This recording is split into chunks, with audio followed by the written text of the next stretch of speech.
Hello all, welcome back for another video of Service Reset My Car. Today I'm going to show you how you can get rid of the service due indicator of a Mazda CX5 2019 model. As you can see, this indicator over here that shows that the service is past due, and I'm going to show you in this short tutorial how to get rid of that. Before we start, I want to mention our YouTube channel, Service Reset My Car. Have a look at our channel for more than 500 other videos on how to reset different model cars. Some tips and tricks. Use the comment area if you have any questions, and I'll get back to you as soon as possible. Okay, let's start with this one. First of all, we're gonna use this area, and to change some stuff on this area, you're gonna use the wheel button over here.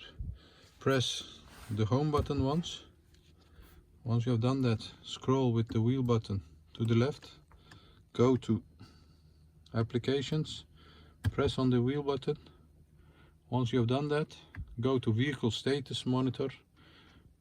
You can change that with this. It's also a press button. Press on it, and as you can see, the maintenance, go to maintenance. There are two kind of service indicators, by day and by percentage.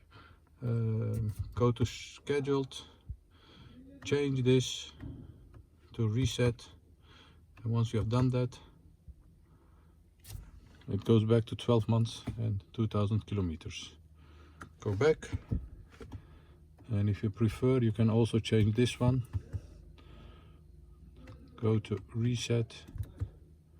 Once you have done that, you'll see that the indicator goes back to 100%. That was it on how to reset the service indicator of a Mazda CX5 2019 model. I hope this helped you. It sure did help me, and hope to see you next time with another video. Stay safe, take care, bye bye.